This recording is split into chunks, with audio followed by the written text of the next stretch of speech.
Bonjour à tous, c'est Isabelle, bienvenue sur ma chaîne et on se retrouve après 2 mois d'absence, c'est de pire en pire. Mais durant ces 2 mois, je n'ai pas réussi à lire. Je suis rentrée dans une panne de lecture et je vous avouerai qu'on est le 3 juin et j'en suis toujours pas sortie. Quand je suis dans une panne de lecture, j'ai tendance à m'enliser parce que je sais pas quoi lire. Et du coup, j'en pioche un peu partout, donc je lis plein de livres en même temps, ce qui n'est pas du tout ce que je devrais faire.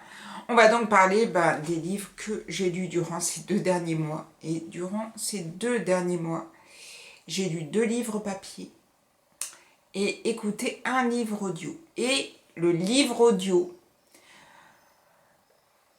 est en grande partie déjà, je pense, responsable de la panne de lecture.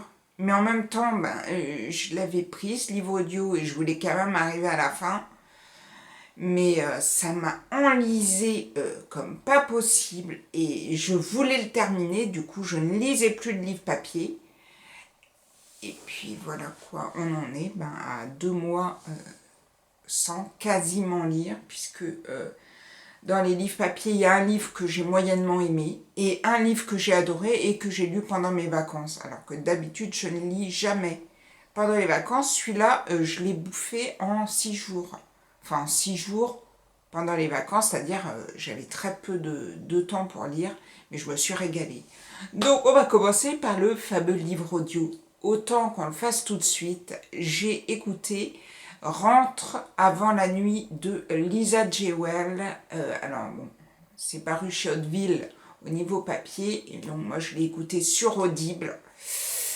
Et je crois que je vais arrêter Lisa Jewell pendant un moment. Ce qui est dommage, c'est que j'ai 2 livres que je n'ai pas lus de Lisa Jewell à la maison. Mais alors j'ai vraiment pas envie de m'y replonger. Dans Rentre avant la nuit, on est avec Tallulah. Tallulah, elle est avec un garçon en couple. Ils ont eu un petit bébé, ils sont jeunes, ils ont envie de sortir. Et un soir, ils sont invités à une soirée. Ils vont y aller, ils vont laisser leur petit garçon à la maman de Tallulah. Et ils vont partir à cette soirée, ils ne vont jamais revenir. On va donc essayer de savoir un petit peu ce qui s'est passé à cette soirée, où est Tallulah, ce qu'il est arrivé. Parallèlement à ça, je crois que c'est 2 ans après, on suit Sophie. Sophie, elle écrit des romans policiers et elle va s'installer à l'endroit où a disparu Tallulah. Et elle va donc partir sur une histoire de jeu de piste. J'ai détesté. Pourtant, l'idée du début était vraiment super et c'est pour ça que j'avais pris le livre sur Audible, parce qu'il avait vraiment un très bon pitch de début. Je me suis dit ça va être super sympa.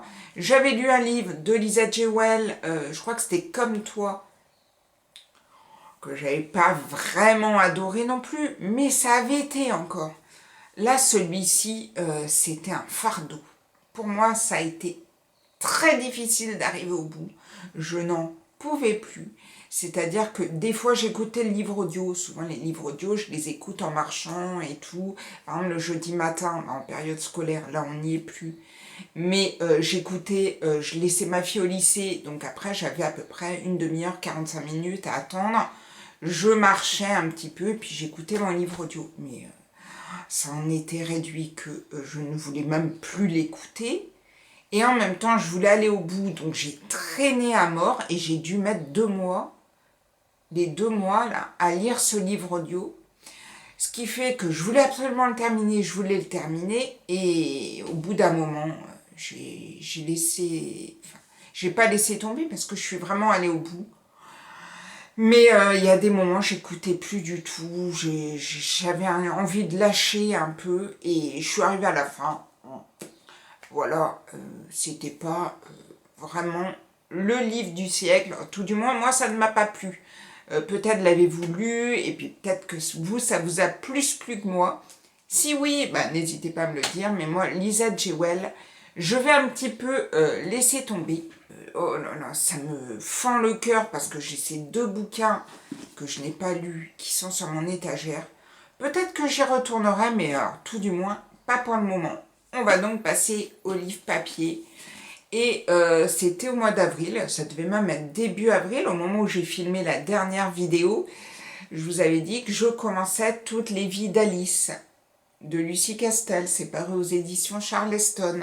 On est dans ce roman avec le personnage de Sarah. Sarah, elle a un quotidien vraiment bien fixé, elle suit des listes qu'elle met. C'est vraiment quelqu'un de très méthodique. Elle vit avec un homme et il cherche à avoir un enfant jusqu'au jour où on va l'appeler puisque sa sœur a eu un problème et se retrouve dans le coma. Donc elle va retourner dans la ville de son enfance, Aigues-Mortes, et elle va se replonger dans les souvenirs, essayer de aussi démêler des secrets de famille, ce genre de choses. Et voilà, on est vite limité. C'est vrai que c'est pas l'histoire du siècle. Moi, je me suis lancée dedans, je me suis dit, allez, ça va être sympa et tout, ça va te changer. J'ai ramé. J'ai vraiment ramé parce que c'est, pour moi, pour mon esprit, justement, moi aussi, je suis assez, je suis vierge, hein, donc j'aime bien que les choses soient bien rangées, les machins et tout. Je suis un peu Sarah, mais c'est vrai que dans ce livre, ça part un peu partout. Il y a beaucoup de personnages, et beaucoup de personnages d'une même famille, et beaucoup de personnages, quasiment d'ailleurs, que des personnages féminins. Donc moi, il a fallu que je rame entre l'avant, l'après, les filles, les machins, qui est la fille de qui est la mère de qui et tout, la grand-mère. J'ai vraiment... il a fallu que je focus là-dessus, sauf que j'avais aucunement envie de focuser, puisque déjà, j'avais du mal avec le Lisa Jewell, et que quand celui-ci est arrivé, je me suis demandé s'il n'allait pas falloir que je fasse un arbre généalogique sur une feuille pour m'en sortir. Je ne sais pas si ça vient de moi, mais je ne supporte pas ces livres où je n'arrive pas à rentrer dedans parce qu'il y a 100 millions de personnages et ça me gonfle. Vraiment, ça me gonfle. Bon, j'ai été lancée dans ce roman. J'avais quand même envie d'aller jusqu'au bout. Je suis allée jusqu'au bout. Je dois dire que la fin m'a quand même intéressée. L'histoire m'a intéressée, mais c'était un peu fouillis. Un peu fouillis. Je ne sais pas si c'est le livre ou si c'est mon esprit actuel qui est un peu fouillis, mais ça ne restera pas dans mes meilleures lectures de cette année. Je vous avouerai que donc ça, je l'ai lu début avril, on est début juin, et je l'ai déjà, le processus d'oubli a déjà commencé. Donc, ça sent plutôt moyen. Et on va donc terminer, déjà, oui, avec le dernier livre que j'ai lu donc pendant mes vacances et que j'ai adoré, que j'ai lu très rapidement et un livre dont j'aurais aimé avoir encore plus parce que je me suis vraiment... Je rigolais toute seule, parce qu'en plus j'ai pris l'avion donc pour aller chez mes parents. Dans l'avion, à l'aéroport, en train d'attendre et tout, j'étais morte de rire. Mais morte de rire. Et c'est vrai que celui-là, je l'ai lu très vite, donc fin avril. Ce qui fait qu'au mois de mai, je me rends compte qu'au mois de mai, je n'ai lu que, quand je dis je n'ai lu, c'est je n'ai lu en entier, que le roman, je n'ai écouté que le roman de Lisa Jewell, que j'ai terminé, et le Joël Dicker, que je viens de commencer, mais je n'ai toujours pas terminé. Et parallèlement à ça, j'ai dû commencer 2 ou 3 livres papier que je n'ai pas fini. Donc vous voyez, c'est pas très glorieux. Mais on va terminer sur une note positive, puisque le livre que j'ai adoré, c'est le roman de Romain Puertolas, Comment j'ai retrouvé Xavier Dupont de Ligonnès. Et alors, si vous suivez mes vidéos depuis un petit moment, ça ne va pas vous étonner, puisque moi, j'adore Romain Puertolas. Ça me fait rire, ça fait du bien, c'est toujours pris d'une certaine façon que ça m'embarque. Et là, vraiment, je suis pris dedans et je n'ai qu'une envie, c'est y retourner. Et ce livre, je l'avais eu au Salon du Livre à Saint-Raphaël. Donc c'était déjà il y a un petit moment, je crois que c'était début mars, si je me rappelle bien. C'était vraiment super sympa, il y avait eu une rencontre avec l'auteur, donc il avait un petit peu expliqué le pourquoi du comment il était arrivé à écrire ce roman-là. Donc la fois où chez lui, il est sorti sur sa terrasse, qu'il a tourné la tête, qu'il a vu un type dans la maison d'à côté qui ressemblait à Xavier Dupont de Ligonnès. Et là, il s'est dit, bon, et si c'était lui? Et là, on est avec le personnage de Romain Puertolas. Ça va pas bien, il a divorcé et il s'est un peu retranché dans une petite maison à, je ne me rappelle plus le nom du bled en Ardèche, mais on va le retrouver très vite celui-là, normalement. La Bastide de Bousignac, donc c'est en Ardèche. Il s'est retranché dans cette petite maison de famille qu'il avait. Et un jour, va s'installer dans la maison d'à côté. Vous le devinez en mille, Xavier Dupont de Ligonnès, tout du moins, dès qu'il le voit, il le reconnaît et va s'engager entre eux à un dialogue parce qu'il sait qui il est et voilà, il a envie vraiment d'en être sûr et donc ils vont commencer à discuter comme des voisins de palier un petit peu. Et parallèlement à ça, on est au tribunal, toujours avec Romain Puertolas qui, on le sait très vite, hein, je ne spoile rien du tout, a tué Xavier Dupont de Ligonnès et donc on essaye de savoir ce qui l'a amené à tuer Xavier Dupont de Ligonnès. Est-ce qu'il s'est protégé contre une attaque ou est-ce que ça a été lui qui l'a vraiment tué? Et on suit donc ces deux histoires parallèles et j'ai adoré parce que ça m'a fait rire, mais comme pas possible. Et ça se lit tellement facilement, ça se lit sans réfléchir, on est pris dedans. Ça a beaucoup, il a beaucoup d'humour. Et moi, c'est un humour qui me fait rire. Alors, je sais que j'ai vu plein d'avis négatifs sur ce roman, qui était moyen, et ça, mais moi, ça me plaît. Et c'est vrai que je trouvais l'idée hyper sympa. Donc, je l'ai lu très vite. J'ai, comme à chaque fois, je suis toujours surprise par l'auteur, je vous en dis pas plus, mais si vous tombez entre les mains, que vous avez une grosse panne de lecture et que vous aimez les livres avec un peu d'humour, lisez celui-ci. Alors, il ne m'a pas sorti de ma panne de lecture. J'y ai cru parce que quand je l'ai lu, j'ai eu envie de lire autre chose. Et j'avais commencé un livre de Nicolas Robin que je n'ai pas terminé pendant mes vacances. Et du coup, en rentrant, devant la pile de lectures que j'avais empruntée à la médiathèque, je me suis dit non, mais le Nicolas Robin, je l'ai acheté. Donc je vais le laisser de côté. J'avais commencé peut-être 1 ou 2 chapitres. Donc je n'avais pas lu grand-chose. Et donc c'est là où je me suis lancée dans plusieurs romans, plusieurs documentaires où j'étais focus parce que je voulais lire des choses en rapport avec la santé, tout ça. Et du coup, je n'ai pas lu de roman. Et j'ai commencé fin mai, mais du coup, je ne l'ai pas terminé. Je viens juste de le commencer, d'ailleurs. Courage Rion de Sophie de Villenoisy. J'espère que je ne me trompe pas. Celui-là, je suis dedans.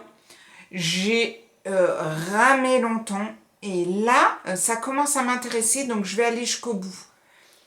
Mais sinon, j'ai lu pas mal de documentaires, pas mal de choses sur la santé, sur certaines maladies et tout ça. Enfin, maladies, entre guillemets. Ce qui fait que comme j'ai lu pas mal de ces choses-là, j'ai pas eu envie d'en lire plus. Et là, je me rends compte que si j'ai lu un livre, le livre que ma fille a dû lire au lycée pendant les vacances, que du coup, j'avais lu aussi, qui est un livre de Philippe Delerme, La tranchée d'Arambert et autres subtilités sportives, quelque chose comme ça, qui est un tout petit roman sur le sport qui relate différents sports pris de différentes façons. Donc des fois c'est par exemple le gymnaste qui va exécuter son programme. Après ça peut être un tournoi de tennis mais vu de l'arbitre, ou enfin voilà, pas mal de choses. Un tout petit roman qui s'est lu très rapidement, que j'ai fait suer ma fille pour qu'elle le lise, pour qu'au final, la prof de français dise bah, « c'était pas la peine de le lire vu que tout le monde n'a pas réussi à se le procurer ». Bon, moi, ça m'a pas dérangé plus que ça, ma fille un peu plus, quoi, parce que bon, elle a passé, ça se lit vite, donc elle a passé une soirée à le lire, mais elle n'a pas vu, j'ai passé une soirée à le lire, elle a vu, j'ai perdu une soirée à le lire. Bon, mais un petit roman qui était vraiment, enfin pas roman, mais des petites nouvelles qui étaient vraiment faciles à lire, donc voilà. Je l'avais complètement zappé ce bouquin-là. J'espère en tout cas que vos lectures se passent mieux que les miennes. Là, j'ai quand même envie de faire une petite pile à lire du challenge Paye ton slip pour l'été.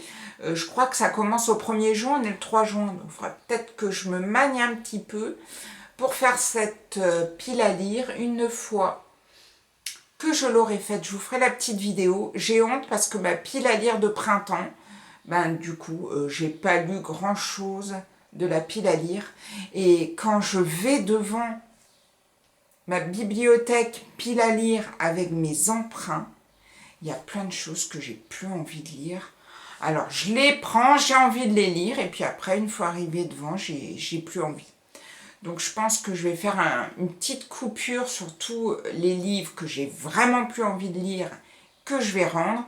Je vais me refaire une pile à lire avec des livres que j'ai vraiment envie de lire, et je vais me lancer ce challenge. J'ai vraiment envie de le réussir, ce qui commence mal, puisque 3 jours, je n'ai rien lu pendant ce week-end, mais je vais reprendre le courage Rion, et puis ça se passera très bien. En tout cas, j'espère que tout se passe bien pour vous. Si vous faites ce challenge Paye ton slip, donnez-moi des idées de bouquins que vous avez peut-être prévu de lire, ou des livres que vous avez lus et que vous avez adoré, des choses faciles à lire, sans prise de tête sur l'arbre généalogique de chaque personnage. Et moi, je vous dis à très bientôt pour une prochaine vidéo. Prenez soin de vous. Ciao, ciao!